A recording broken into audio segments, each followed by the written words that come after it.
In this video, I want to discuss why those who practice the details relative to profit and loss are successful, and those who don't practice struggle so significantly.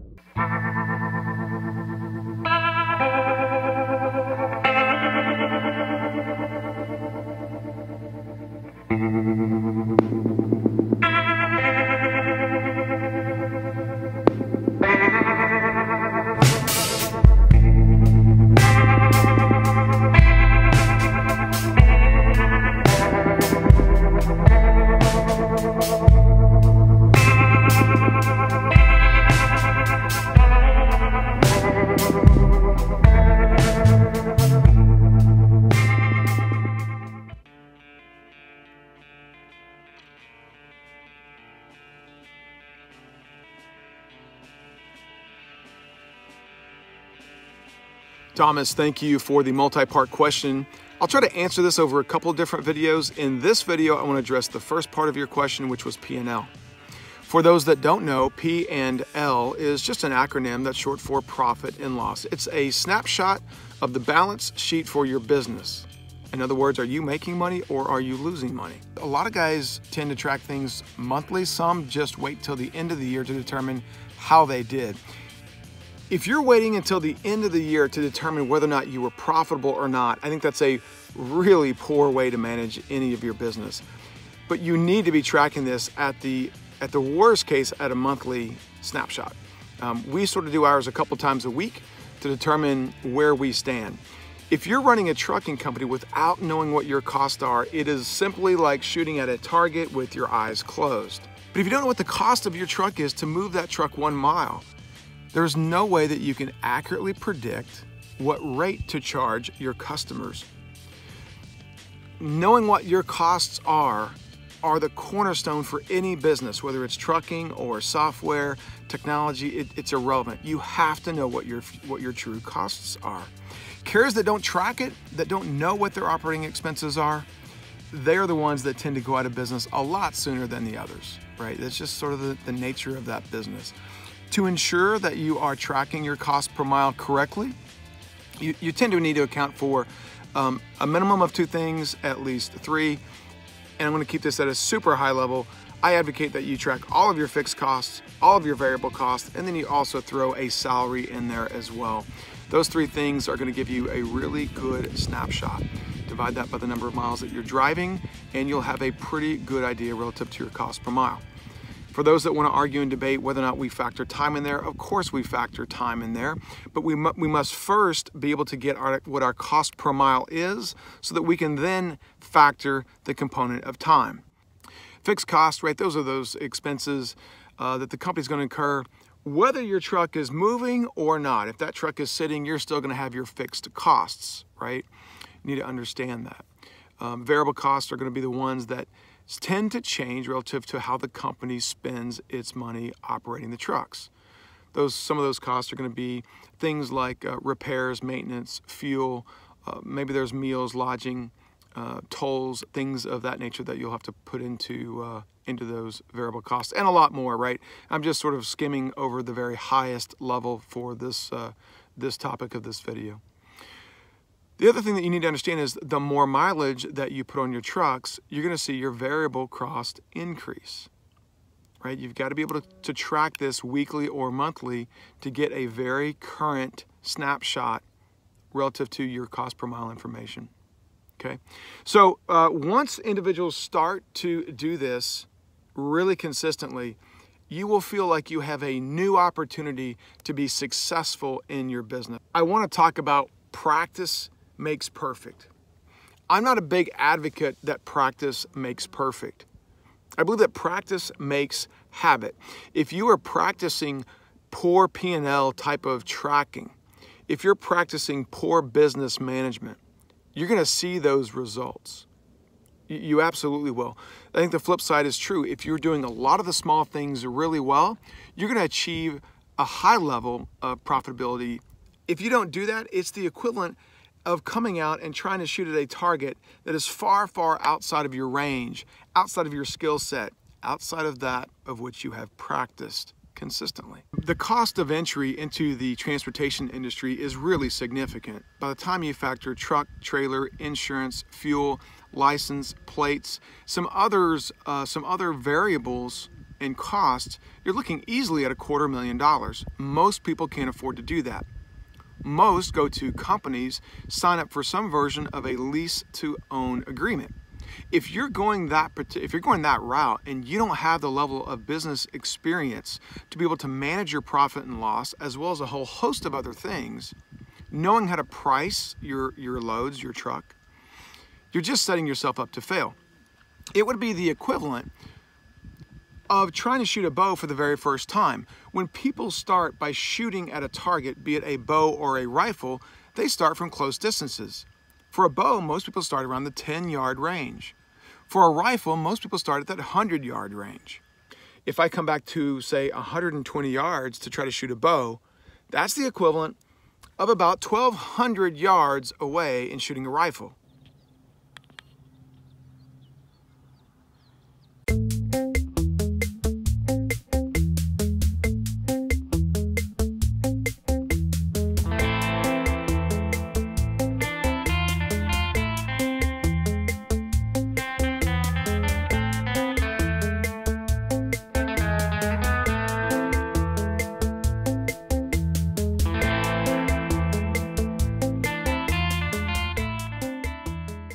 I think when people get into business for themselves in industries that have very low margins, I think oftentimes what they fail to understand is that the best way to increase your profit is by decreasing your cost. If you're not tracking all of your costs, then it becomes really difficult to know where you stand relative to your profitability, relative to P&L. So you're just sort of guessing at that point. I thought what I would do in this example is try to put myself on the same playing field as an individual getting into business. They might be above average, and we'll use truck driving as an example. An individual might be an above average truck driver. I don't know what the longest shot I've ever taken is. It's probably somewhere in that 125-yard range. But I've certainly not shot there consistently.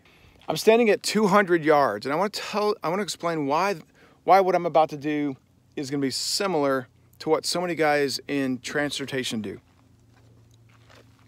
It's my bow. It's the RPM 360. This is my sight. It's the Spot Hog-It sight. These pins represent distances. This is the shortest distance to shoot. This represents 75 yards. So when I put this pin on my target from 75 yards away, I hit my target more often than not. As I run out of pins, I use this level. I'm not sure if you guys can see that or not. See this? That level. The top of that level, then I begin to guess, right? I begin to guess. Hang on. Sorry. So when I get to using the top of this level, that's roughly 100 yards, right? Sort of give or take. Anything beyond 100 yards, I'm guessing. And as you can see, when you're guessing against the background, like the clouds behind me, you have no orientation. There's no tree limb in the background to put any one of these pins on. Blah blah. You're just guessing. At 200 yards, I'm just guessing. That's it. That's all. Just like someone that has no idea relative to what their cost structure is. I only have 3 arrows that I'm willing to waste. I do have a little bit of a fudge factor in the sense that my target is sitting on some big square bales. So I do have a little bit of fudge factor. Profitability in this case represents the blue tarp on my actual target. I just hope not to lose my business, in this case the arrows. And I hope to hit any part of those hay bales, to be honest. 200 yards.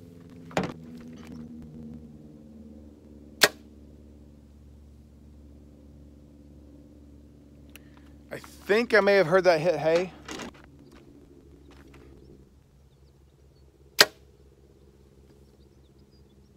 That was short. Again, actually, I thought that might be high. And that ended up being short. And by short, what I mean is that actually hit the dirt. So I'm hoping that skipped forward into that bottom hay bale.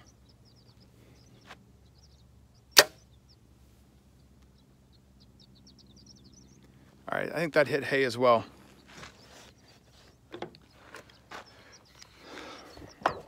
Let's go see. So you can see here where the first arrow skipped. It impacted the bale here.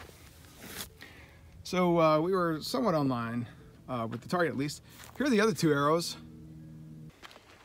Okay, so this will be the third set of 3 arrows. So this will technically be shot number 7. I left my, I didn't capture the last 3. I thought I hit record and I was wrong. But to be honest, we are on shot 7. So we'll see how this goes.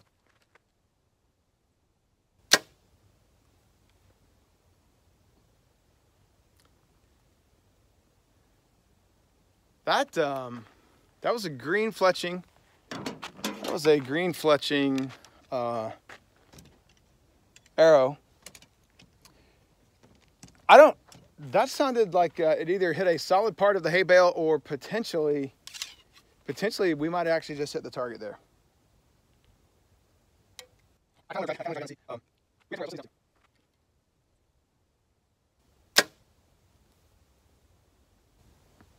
That was definitely target. That was definitely target. So that was shot 8. So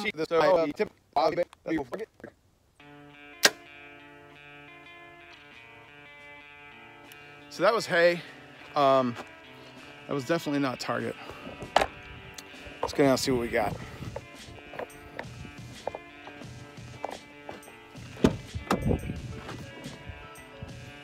Actually, you know what?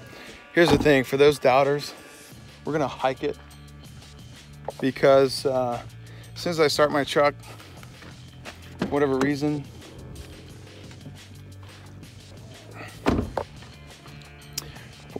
my my video stops when my Bluetooth grabs it. So we're gonna hike.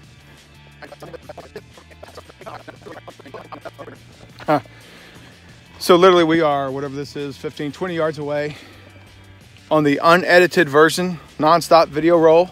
Then I had a phone call that killed the video. So here is the red fletching arrow. There is there's a green one, and then there's another green one. So we were off to the right, off to the left. Cool thing is